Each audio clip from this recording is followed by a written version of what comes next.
New York City Retirement System's Common Investment Meeting for June 20th, 2018. We're going to start by calling the roll. So let's start with fire. Mr. Dunn? Good morning, John. For Mayor de Blasio, Cynthia Collins. for Controller Scott Stringer, John Dorsa for Controller Stringer. for Commissioner Jiha, Phil Dukes. and for the UFA, Mr. Gerard Fitzgerald. Eddie Brown for Gerard Fitzgerald. For the UFA, Mr. Leroy McGinnis. Leroy McGinnis till he, John Kelly for Leroy McGinnis till he arrives. UFA, Mr. Edward Brown. Here. UFA, Mr. John Kelly. Here. UFA, Mr. Peter DeVita. Here.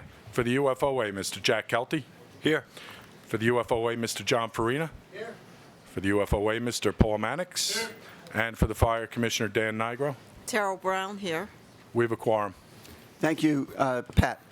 Next, let's do the Police Pension Fund. Mr. Holleran? Good morning. Representing the PBA. Joe Alejandro, designee for Patrick Lynch. John Puglisi, Mubarak Abdul-Jabbar, and I have the proxy of Merritt Riley. DEA. Michael Palladino. SBA. Anthony Brelli, designee for Ed Mullins. LBA. CEA. Representing the mayor. Cynthia Collins for Mayor Bill de Blasio. Commissioner of Finance. Phil Dukes. Comptroller. John Dorsa, designee for Controller Scott Stringer. And the police commissioner. Stephanie Zimberg for Commissioner O'Neill. We have a quorum. Thank you, Kevin. Next, let's do teachers. Teachers Retirement System. Ms. Riley? John Adler, Here. Thomas Brown. Here. David Kazansky, Present. Deborah Penny, Here. Raymond Orlando, I'm here. John Dorsa. We have a quorum. Thank you, Patricia. And NICERS, Ms. Winery. Mayor's office, John Adler, present. Comptroller's office, David Jetter for Controller Scott Stringer. Public Advocate's office, Larry Schimmel for Public Advocate Tish James. Borough President Manhattan, Borough President Brooklyn, Borough President Bronx, Borough President Queens, Borough President Staten Island, Isaac Gordetsky for Borough President James Otto. International Brotherhood of Teamsters, Ruben Torres for Gregory Floyd. Transport Workers Union, Dave Katzman for Anthony Utano. and District Council 37. We have a quorum. Thank you, Melanie. And for BRRS, is it Sandy Rich? Mr. Rich? Mr. Adler, good morning. We are Good morning. represented here by Raymond Orlando, co-chairman of our board. Hi again. And we do not have a quorum, but we have a board meeting tonight at Tweed, and we will administer these decisions then. Thank you. Thank you. Okay, so the meetings are called to order. Let me just go over the agenda. We're going to start with a quarterly report from BAM, and then we're going to entertain motions to enter executive sessions to consider investments, and we'll take it from there. So with that, let me turn it over to Mr. Evans for the Bureau of Asset Management. Thanks, John. First up is Mike Haddad to talk about the macro environment.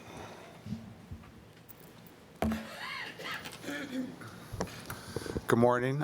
As Scott said, I'm going to talk about macro environment, or said differently, public markets in Q1. And I'm going to spend divide my time with you between Q1, and then I want to spend a little bit of time on a forward-looking view on markets, given just all the issues facing markets. So let's just jump in on Q1. The usual table that I share with you all, and there's two strong takeaways that I take away from this slide. And the first one, if I could draw your attention to the third column, Q1 returns, you can see all your public asset classes were negative in the quarter, with the exception of emerging markets. And this is a big break in trend from what we've had in the fiscal year, and which is in column 4, and what we've had in the previous fiscal year ending in June of 17. So up until Q1, we've had 6 consecutive quarters of rising equity markets. Not unprecedented, but highly unusual. It has resulted in these fantastic returns across these asset markets, and we've seen a change in Q1. So which begs the question why, which I'll get into in a second. But the other thing I want to draw your attention to is the change in correlation between equities and bonds. So we have been negatively correlated for quite a while. We've had negative returns in bonds. You've heard me drone on about why I think rates are going to go higher. And we've had equity markets doing well. In Q1, we've had the correlation has shifted to positive with returns in both asset classes being negative. So we're going to touch on that with my remarks and Scott's remarks throughout the first session. So I'm gonna draw your attention.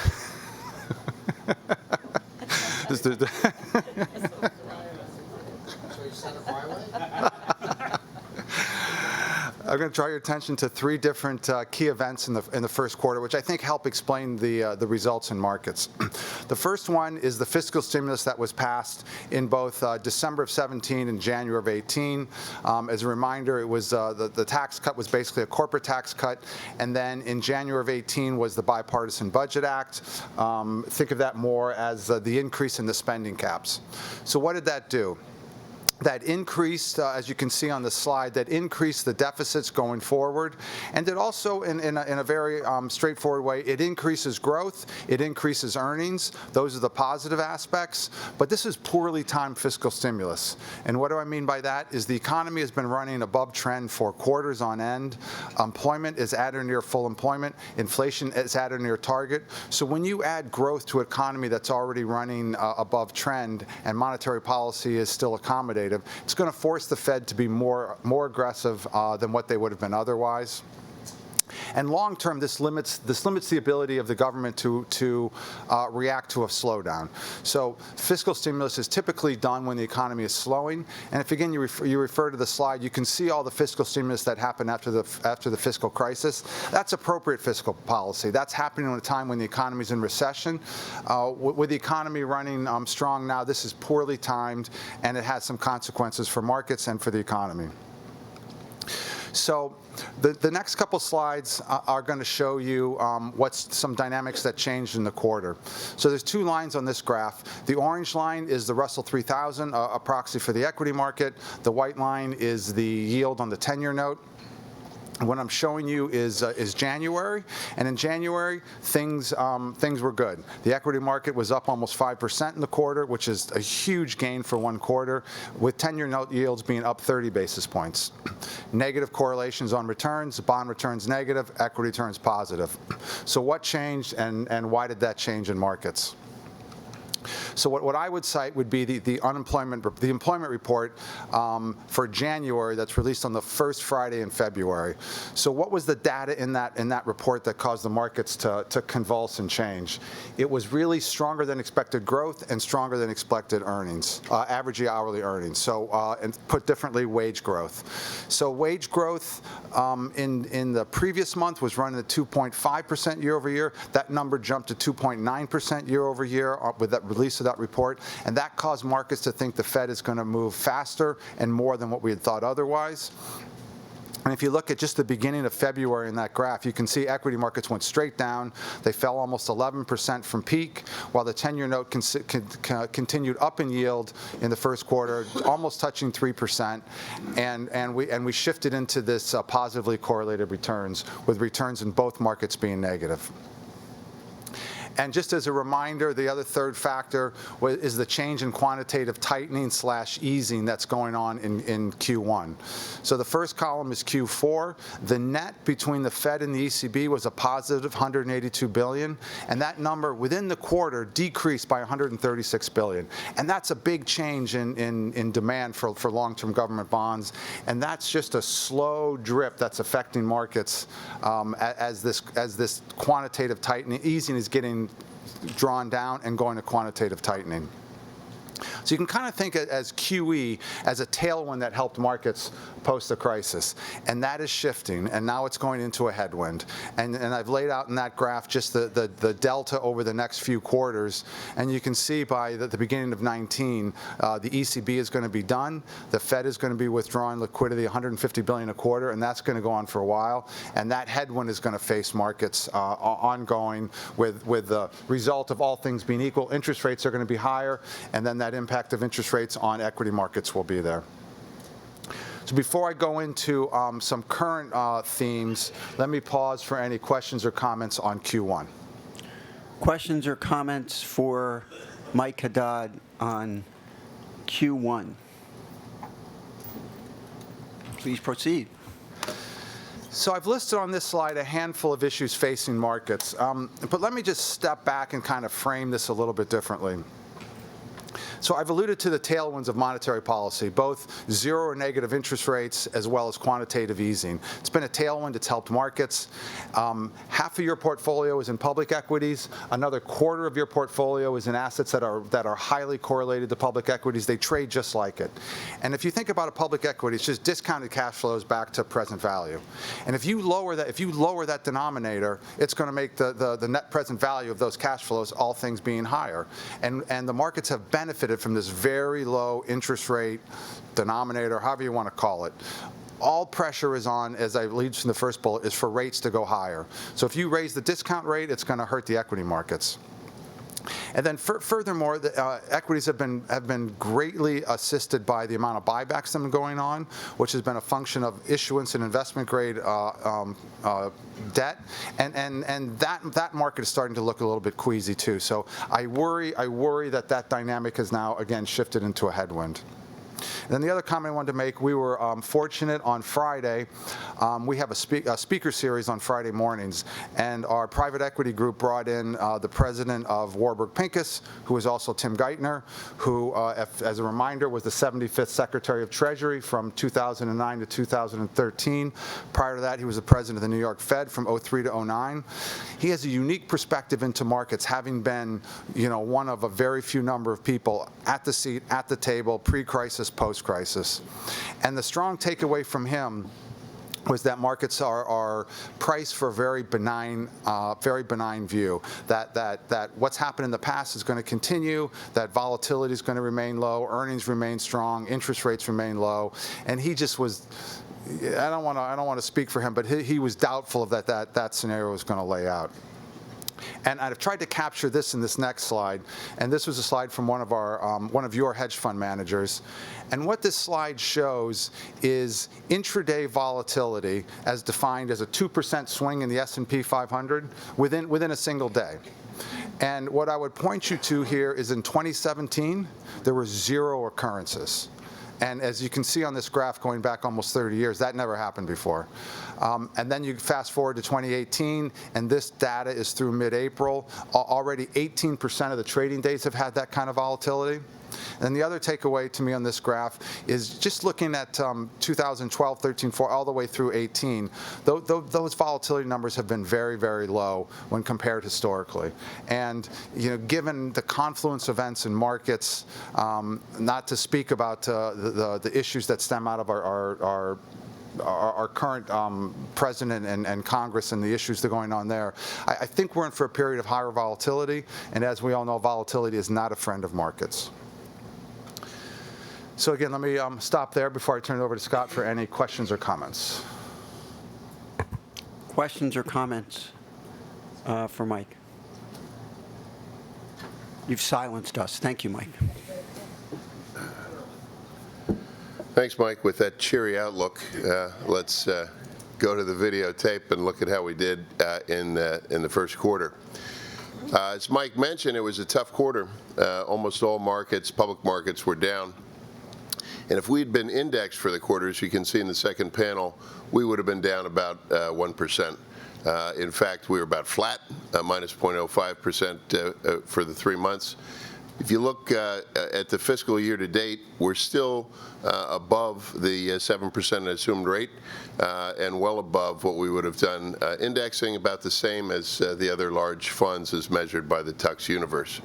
So we continue to have in the rearview mirror an above assumed rate of assumed 7% rate of return. As we've been saying for some time, we think we're in for a period of lower returns, more trouble, more volatility. Mike just gave you some of the reasons why. We talked last time about the impact on asset allocation and how we would vary from our normal position of being right at the strategic asset allocation and de-risk the portfolio a little bit. Going a little light on public equities. You can see public equities in the first panel. The gray ranges are the approved rebalancing ranges. And we'll stay within those rebalancing ranges. If we want to exceed them, we will come and talk to you about it. You know, the markets could take us out of them briefly, but we'll come talk to you about it if we want to go outside. As you can see, we've allowed the U.S. equity to go towards the bottom end of the range. We have increased the exposure to developed markets and emerging markets and equities. Hedge funds is something we're going to talk with the uniforms about during the caucus. There's an opportunity in hedge funds to be a little overweight. It'd be a positive for the portfolio. We mentioned that last time. It requires a little discussion. The other area that we might allow to go underweight is high yield. Spreads are incredibly tight, and we think that is not a normal situation given what's we expect to be coming. When you look at the defensive part of the portfolio, as Mike mentioned, we want to make sure we have enough inflation protection in the portfolio. We may go through a period of inflation risk that we haven't seen in a while. We want to make sure we're at least at market. One of the places that we could get extra ammunition there would be in bank loans. You're going to hear from Wesley Pulisic in the executive session about our bank loan portfolio and the strategy that we have for that. All of this underweight in the risk sectors is backing up on in our Treasury position, and you can see we're underweighting mortgages and credit as well, and we'll continue to do so as long as spreads remain this tight and the outlook remains negative.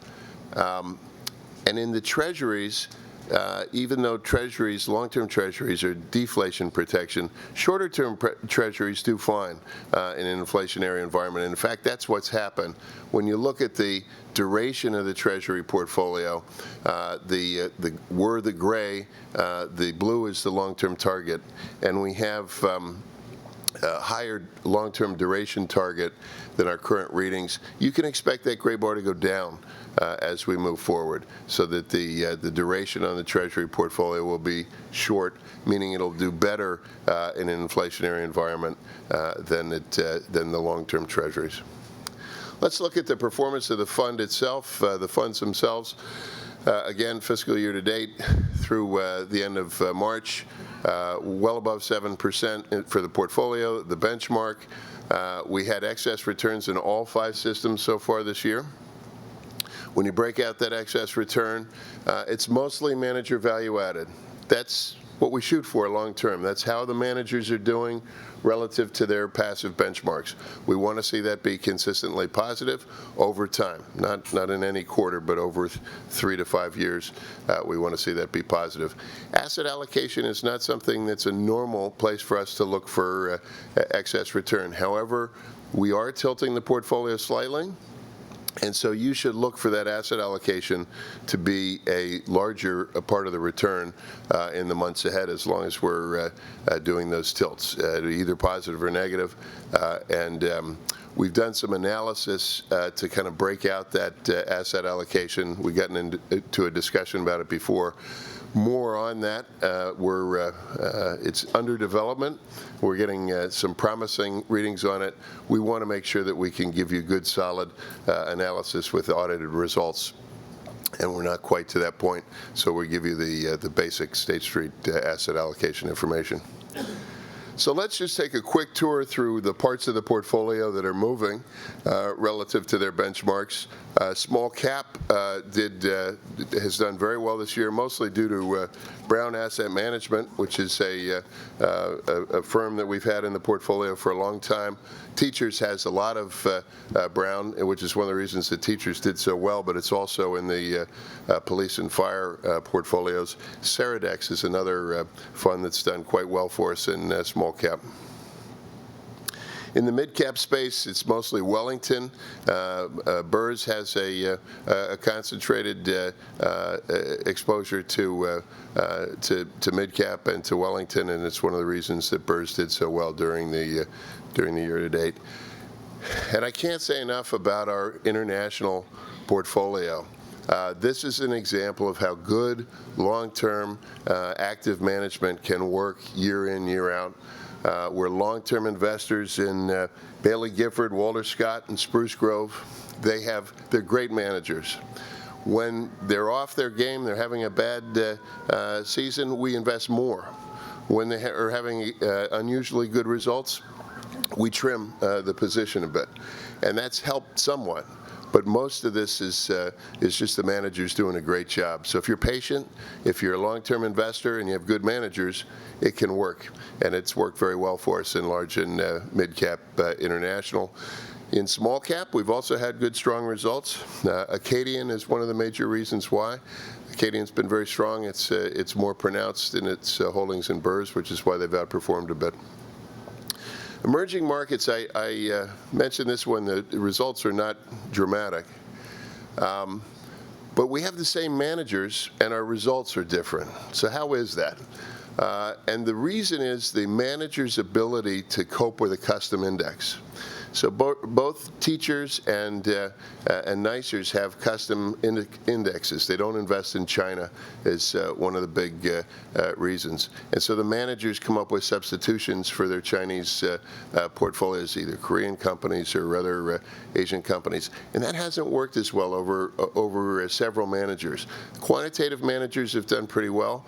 But there's a pronounced difference, and this is something to examine. And this is not relative to the basic benchmark. This is relative to the custom benchmark.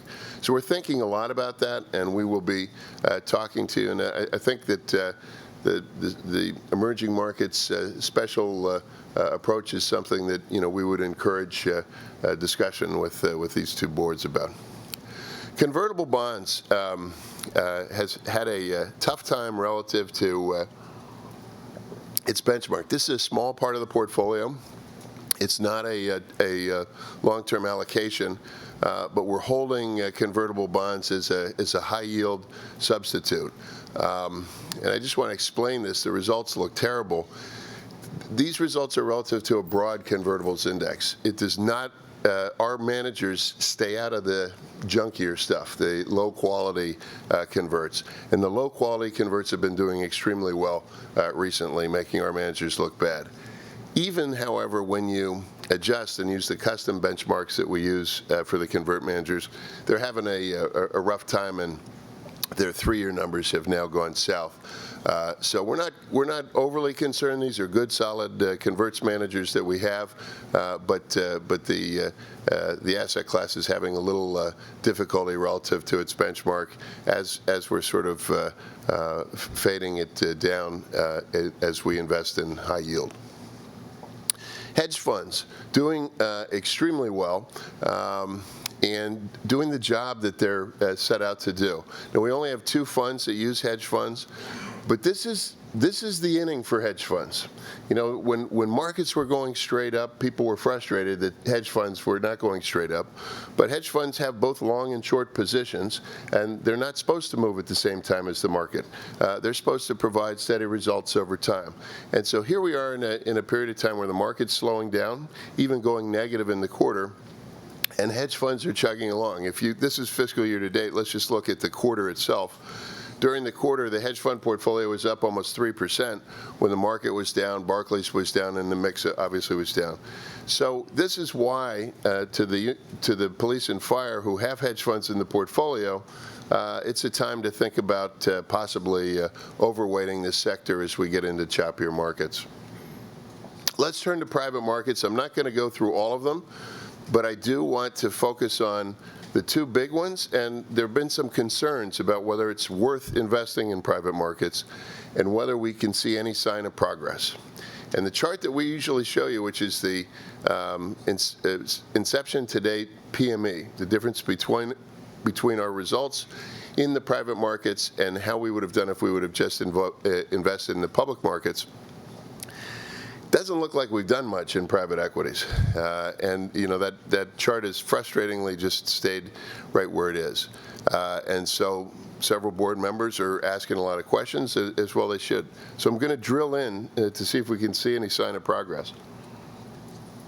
First thing I want to do is to take that PME spread, the difference between private market and public market investing, and look at it by vintage. If you look at the pre-2011 vintages, all of them, we were under, we had negative results in all of the systems except for fire was slightly positive. Police was flat, you can't even see it. But it was negative. And it's been positive since 2011, 2012, 13, 14, 15. It's a new vintage. I wouldn't pay too much of attention to it. There, you get some crazy results. But the others are consistently positive. And we take solace in that. We feel like our new approach, which we started at the end of 2010, 2011, when my predecessor, Larry Schloss, arrived, a PE expert, we take solace that that's working. But a doubter would say, well, yeah, the financial crisis might have had something to do with this. And so let's pick apart that and look at how much was due to the financial crisis. So let's do that. First, I want to divide our history in PE into three distinct groups. There was the post-2010 group, and this is when we changed our underwriting standards, 17% returns during that period of time. Then there was the 1998 to 2003 group, all the way on the left, when we also had decent results, 11.4% returns. And then there's the middle group, 2004 to 2010. So what you're looking at here, the numbers on the bottom is how many funds did we invest in. So in the first panel on the left, we're investing in 1, 2, 3 funds. We're sort of rifle shooting, and we're not investing much money, just a small amount. And yet we got 11.4% return. The second period, we really get aggressive, and we're investing a huge amount of money in a lot of funds and spreading it out broadly, and particularly in 2006, 2007, 2008. And that didn't end well, and we had an 8% return. Now, part of it is possibly because we put a lot of money in during the financial crisis, but we think more of it has to do with the underwriting strategy that we used in that period on the right. In order to see that, we have to drill in even more. And so we'll look at the same panel, same three groups. Now I'm looking at the returns of various things during those periods. So let's look at 1998 all the way on the left. The dark blue diamond is our results, right about 6%. Now, 6% doesn't sound like much, but you have to understand, how did other people do investing money alongside of that 1998 vintage? And you can see that all the PE firms are measured by the green and pink bars. The green bars are the second quartile of PE firms. The pink bars are the third quartile. So if you're in the first quartile, you're above the green. If you're in the fourth quartile, you're below the pink. So you can see that just looking at our funds, how did our funds do versus everybody else?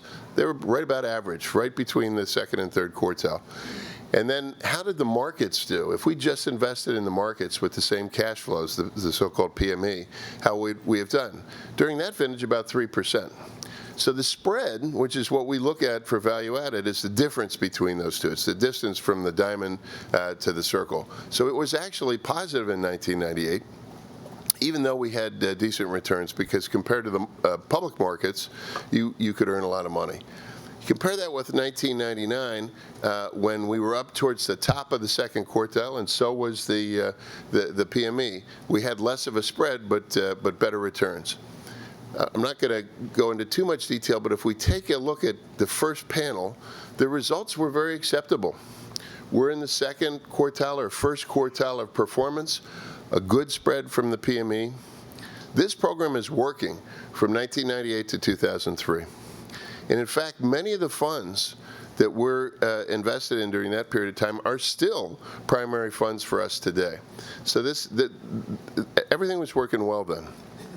2004, we started to change our strategy, as I mentioned to you in the past, and our results suffered as a result. We underperformed both the PME, and we were frequently in the third quartile of results. And so we changed the underwriting strategy when Larry came in, and we've continued the same strategy. Alex Dunier, who you know very well, was brought in by Larry Schloss, and he has continued that same philosophy of focusing on a few primary managers. We're a little broader than we were in the 1998 to 2003 era, but we 10, 12 funds a year, and the results are very good. Consistently in the top, in the second quartile, consistently above the PME. And 2015, I told you not to pay much attention to it, and I still would say not to pay any attention. But that narrow PME spread is up in the first quartile. So this is why we're optimistic that things have turned and that the results should increase over time. We think there's good evidence that this focused underwriting strategy is working. Now I'm going to turn to non-core real estate, which is the most similar asset class and where we've had a little better results. You can see that two funds have inception to date numbers that are decent: Teachers and Burrs. I'm going to show you as I go through the charts that Burrs is mostly because it only invested in the new underwriting strategy. It didn't start till 2010. Teachers had one real estate investment that went over the fence by a long shot, investing in Manhattan real estate with a company called Tishman Speyer, and that dominated the results there. But what I want to focus here is on the results, the PMEs. Same patterns. Pre-2011, the PMEs are negative in non-core real estate. Post-2011, they're consistently positive. Good stuff. Same general pattern. When we break down and look at the quartiles and everything, we had fair to middling results during the middle period. We don't have a period on the left with real estate because we started later, but nothing to write home about before 2010, 2011. And look at those results since there. Consistently at or near the top quartile, and a nice margin from the PME. So we're satisfied with the returns there, feeling good about both asset classes, and feeling like we have the right strategy for our private markets operation. This has been led by Alex Dunier, soon to be the interim CIO here. He's done a fabulous job on it, and I think we have a lot of evidence that his approach to private markets is working well. Okay, that's enough of listening to me. Any questions? I've got a special item here for Miles Draycott, but I'll take any questions in case there's some. Questions for Scott? Okay. No, wait, I have a question. Sorry. Just on the real estate allocation, the policy, I think, the graph with the policy showed it right at 0, in other words. But aren't we way below allocation? Yeah, we're way below allocation. So from that adjusted policy perspective, what that does is it looks at it adjusted for the placeholders. So once you adjust for the placeholders that we hold, we're at target. Yeah, and we've been fiddling with that because we just look at the adjusted. We've actually been doing some work because our placeholders are primarily in U.S. public equity and investment-grade bonds, neither of which we're crazy about. And so we've been thinking a lot about the placeholders and thinking about the embedded bets there. So we'll come back to you with some more analysis about it. But this is adjusted for those placeholders. So the private markets will always show that they're on trend. But you're right, John, we're below allocation, something we're very focused on. And just one other question, just to clarify. The charts that you were showing on performance for value-add real estate and private equity. Right. The diamond in the little thing below says NYSERS, NYC. You know what? I'm sorry. I forgot to mention, these charts are for the NYSERS. They are? The Okay, I NYSERS didn't know. portfolio, yeah. I was just using NYSERS as an example. That's what I wanted. NYSERS is a good example because it's fairly typical. They don't have extreme results. If you notice on all of our charts, they're usually right in the middle. So it's indicative. We have separate ones for all the systems.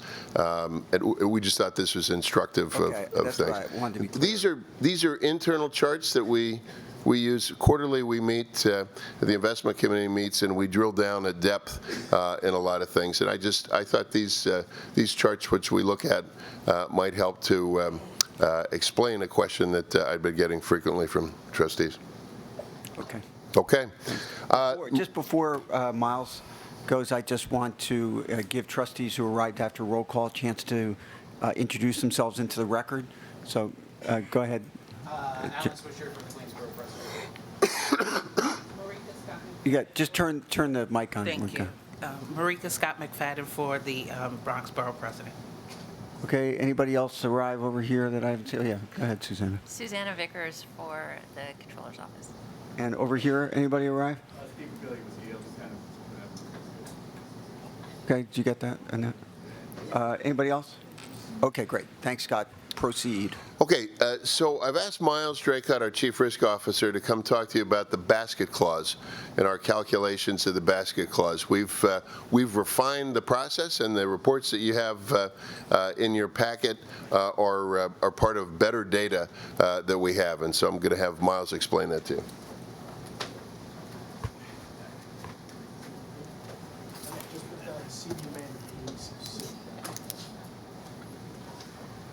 Hi, this will be briefed. I just wanted to mention some advances we've made or changes we've made to the methodology employed to calculate our consumption of the basket clause. Until a few months ago, what we did is basically calculated based on the mandate of each manager. So what that means is we made assumptions given the mandate of the manager about what the manager was investing in, as opposed to what we're doing now, or what we've adopted recently, which is to actually drill into all of the manager's holdings and, given all the information we have about those holdings, go through each and every security and determine how much of the, whether and if so, how much of the basket clause limit each security utilized. So in the process of doing this, we actually decided it was probably appropriate to sit down with OGC and confirm our understanding of how each security should be treated. And in some cases we were a little bit surprised.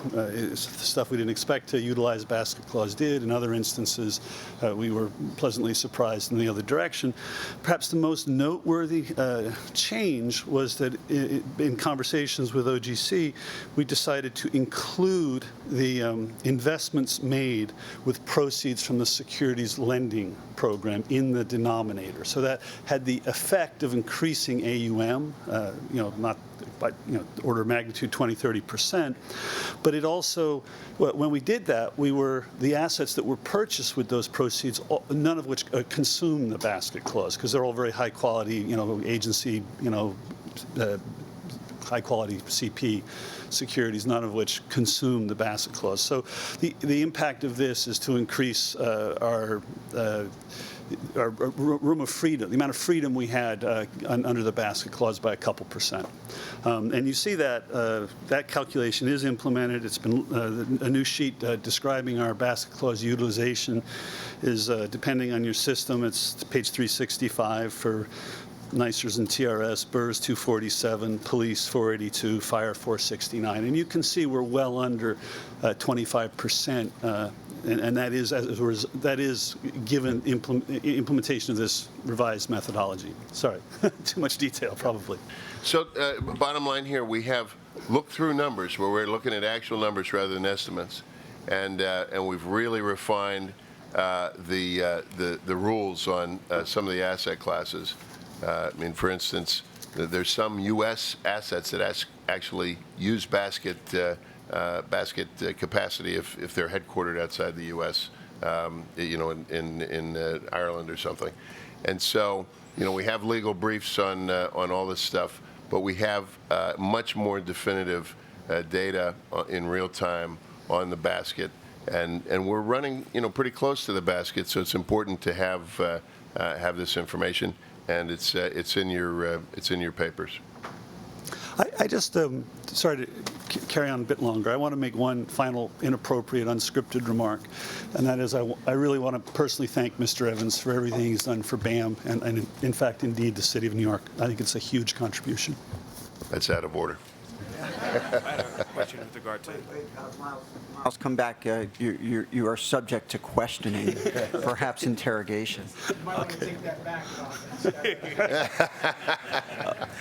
question with regard to now that we've kind of gone through this, whether or not we're also kind of re-examining some of our mandates and how kind of those are written, given that there are some securities that actually end up counting against the basket clause and other ones that don't. I don't know if that's appropriate for No, for public session, or we haven't taken that approach. I mean, we want to be invested in the Russell. The thing that Scott mentioned, which surprised us, is 4% of the investments in the Russell are, in fact, in companies headquartered outside the U.S., probably to avoid taxes, probably drug companies that moved to Ireland or something. But they're in the U.S. Their sales are in the U.S. Their people are in the U.S. They are, in my mind, a U.S. company, and we want to own the market. So I don't think this is Scott and Alex and Mike can opine on this. I don't think we want to exclude, I think we just want to be in the Russell, but recognize how much of the basket clause that investment utilizes. So we've opted not to adjust the mandates for U.S. managers. So we're gonna run with that, 4%. We after analyzing it, we just didn't think it didn't make rational sense. We did change the mandates for investment grade corporates and restricted them on 144A stuff. And also in REITs, we restricted them from international REITs. Were there any others, Mike? So that that didn't affect either of those mandates much. It would have affected the U.S. mandates if we try to carve out the non-U.S. Headquartered corporations, many of which are very big pharmaceutical companies. That's absolutely right. We looked at actually some of the U.S., nominally U.S. debt investments, and we decided that, divesting of those wouldn't really impact the resulting tracking error. But in the case of equities, particularly the Russell mandate, it clearly would. I mean, the basket clause is, I'll be editorialized a little bit, it's an archaic manifestation of law. Mm-hmm. And we try to respect it because it is the law, and we will respect it, but we try not to let it cause us to do uneconomic things. And so we're looking at it very, very closely, and with better data than we used to, thanks to Miles and his team. And so you can have confidence that these numbers are sharper when you look at them. Because they're sharper, we can run a little closer to the line. I just have one question with regards, Joe Alejandro, in case you need to. With the basket clause analysis, do we do an opportunistic cost, how we lose money on the basket clause on things that we forego because we're bumping up against the basket, so that it makes our argument stronger with legislators who come out and we had this a few years ago where they were talking about raising the basket, and they didn't do it for other reasons than I think economic reasons. And I just want to know if we're doing that analysis so that it makes our argument stronger that this fund has lost or gained. I doubt a gain, but I'm sure loss. Absolutely, and I think Mike and I are going to be working on doing some analysis well, I'll let him. Yeah, we share your exact concerns. So with your See, great minds think alike, so I appreciate that. Thank you. With your consultants, we've had them run asset class optimization, and we removed the basket clause, so what we would have been invested in without that constraint. And then we can go back and look at at data to see how we would have done otherwise. And it's a work in progress, and as you know, it requires legislation north of here, which is a little bit challenging. It is, and they're in the midst of their election cycle, so it is something we have, we share. We're frustrated with the constraint, and we're on it. Just to be fair, I'm sure any analysis would also include the risk to the portfolio, obviously increasing potentially because of that. But I'm sure it will be beneficial for us to show how much we've actually lost as a result compared to the risk. My own personal view is that's the only way it could get changed, put dollars and cents in terms of. Thank you. Mr. Facilitator, that concludes our public session. Sorry, I just want to ask Miles one more question. Don't walk away.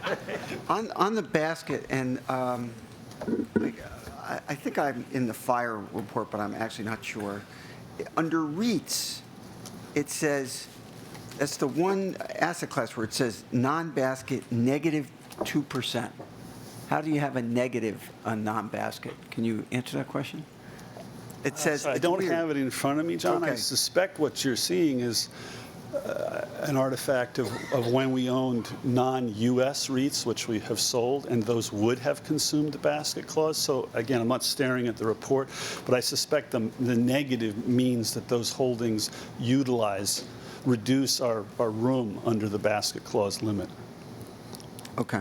And I'm happy to, I will go back and confirm that is pre the sale. We'll look into that. That is Okay. curious. Yeah. Pre the sale of non-U.S. REITs. Yeah. Okay. We'll get back to you on that. Thanks. Any other questions on the basket clause? Okay. Thanks, Miles. So you're done, Scott? Okay. So before we entertain motions to go into private executive session, this is Scott Evans' last common investment meeting with us, and I'm going to open the floor to comments, but I'm going to start myself, which is to say that, Scott,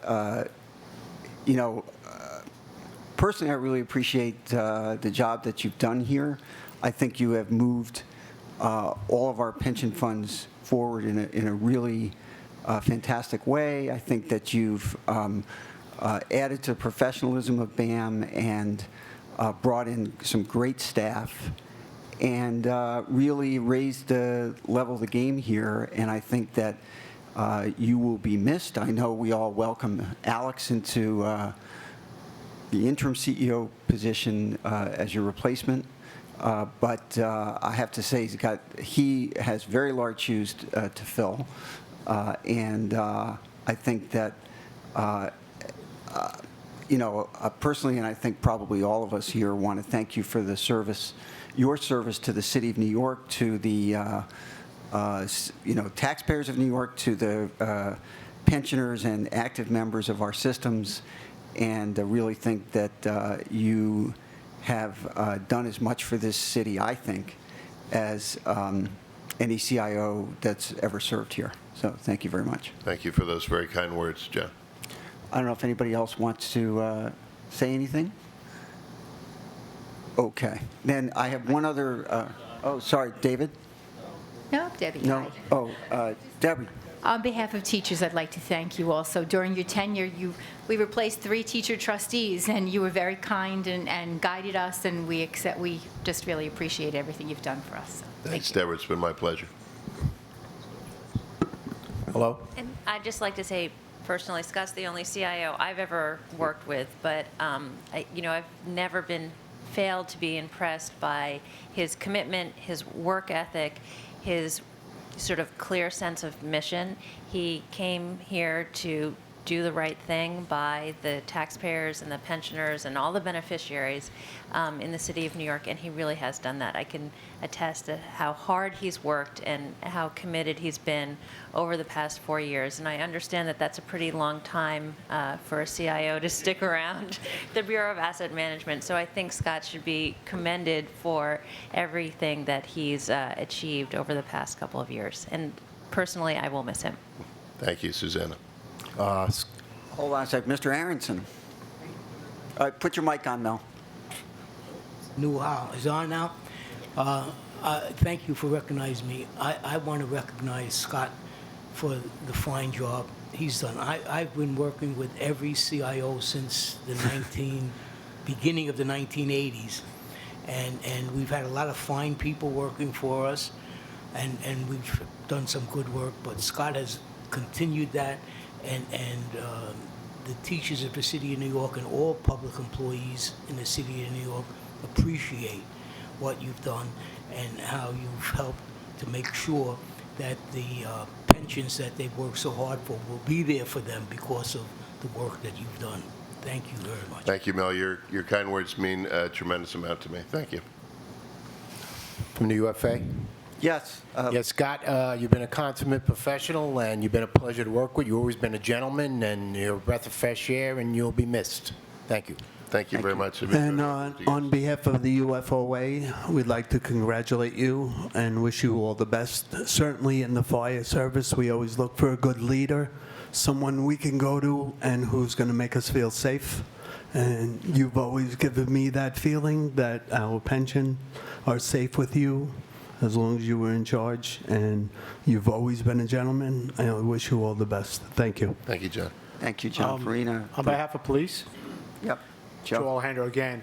For firemen to say that you're a breath of fresh air, that's a big thing to say. Okay, so I just want to make that point. But Scott, you came in, you're professional, you were willing to listen.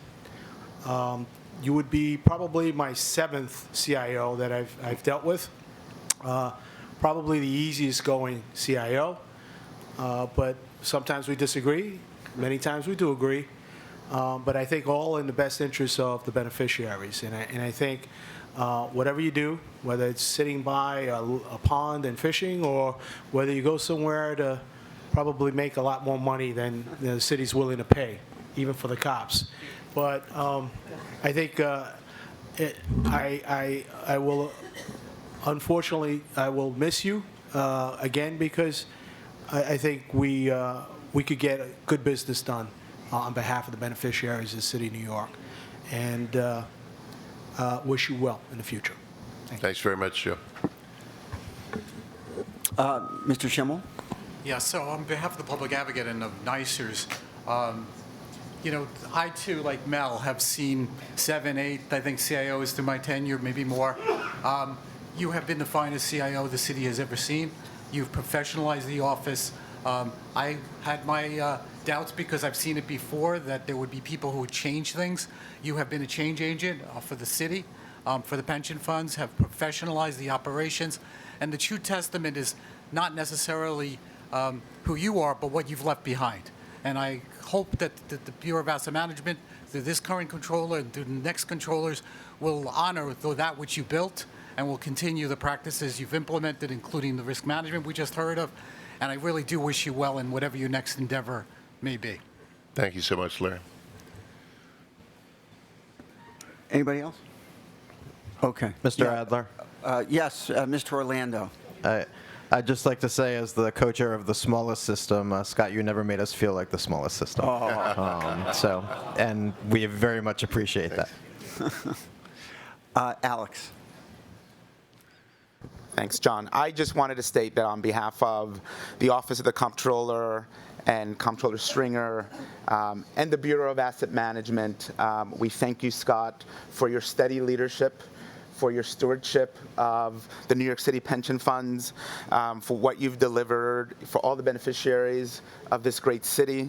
I think all of your not only initiatives but accomplishments are too numerous to list, but I think are reflected in this room and in the comments that you've made, and also in this office and in the team that you've built. I think certainly, I thank you personally for, in addition to your leadership and partnership, your friendship. Certainly everything that I've learned from you, watching you execute so deftly in your position. It is something that I have personally learned and grown tremendously in the 4 years that I have been here.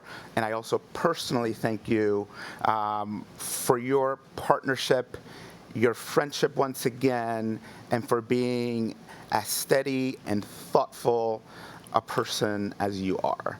I will, and all of BAM and the Office of the Comptroller will miss you, and we wish you well. Thank you so much, Alex. Mr. Dorsa. Yes. I think everybody's said so many things about you, and I think they're all true, actually. But what I'd like to propose is that when Mr. Evans leaves today, we'll provide him a copy of these minutes so that you have proof of all the nice things Joe Alejandro actually said about you. And also, as a parting gift, please feel free to take your nameplate with you when you leave today. And like every great civil servant, the taxpayers of the city will never know how much enhance their pensions that you've done. Thank you. Thank you. Their pensions that you've done. Thank you. Thank you, John. But I have to rebut that my taking this with John. But I have to rebut that my taking this with me would violate the controller's zero gift policy in Chapter 68. So. Of course, it has a value of 0 once you walk out the door. So I'm not sure it does violate that policy, unless we tape over your name with Alex's name or something like that. So, thank you, John, taxpayer Dorsa.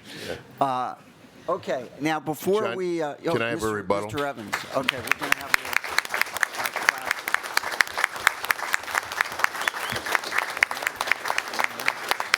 a thank you.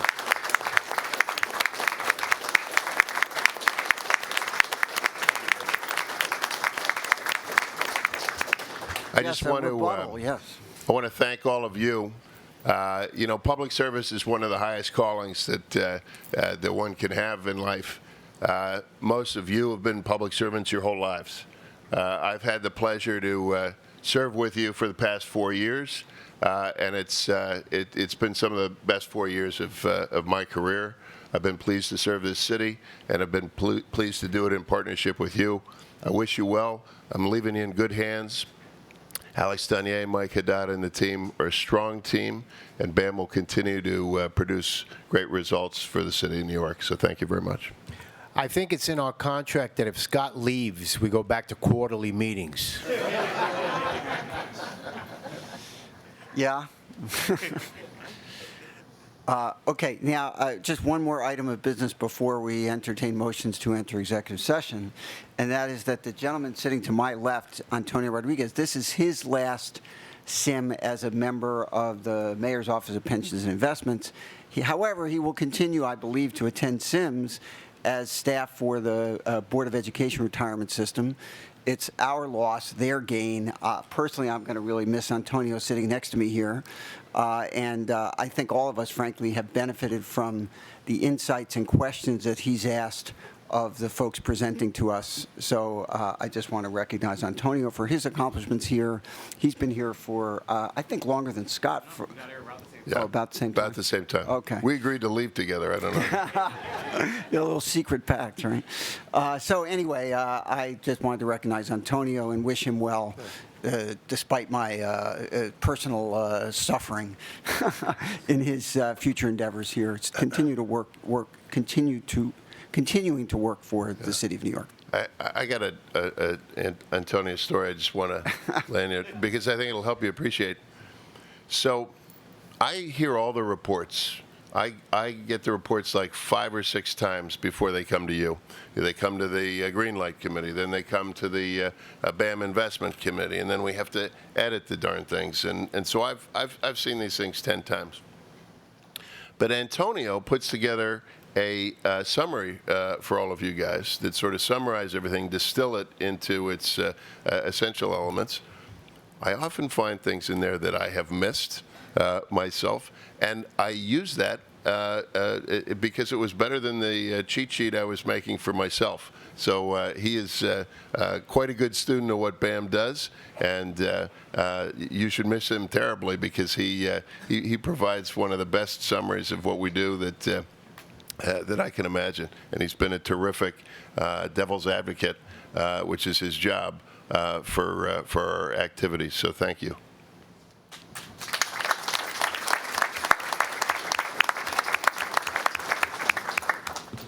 Okay, with that, we're going to move to Mr. Adler? Oh, Mr. Kazansky, sorry. I believe there's someone else leaving us as well. Oh, yeah, you're right. You want to take care of that, or you want me to? Well, you're the facilitator. Okay. Well, Please so, facilitate. okay, I believe this is also the last meeting. I'll facilitate. I'm leaving. Yeah. I've enjoyed working with all of you very much, and we should probably now all go into executive session. Please don't stand up. Please don't applaud. Please don't say nice things about me. And let's thank you, David. Yes. Violator of all norms. But it's been a pleasure. Thank you. Just to say, for the rest of us, who are you again? Oh, I'm Right, exactly. Who am I? Why am I here? Well, I want to just say that I have enjoyed immensely working with Ray Orlando, both at Teachers and sort of in the shadows at Burrs, since the mayor's not a trustee at Burrs. You know, I truly am going to miss Ray and his sense of humor at Teachers going forward, and hope that his successor as the Department of Education trustee at Teachers and at Burrs is as dedicated and committed to those pension funds and the members that they serve as Ray has been. So, thank you, Ray.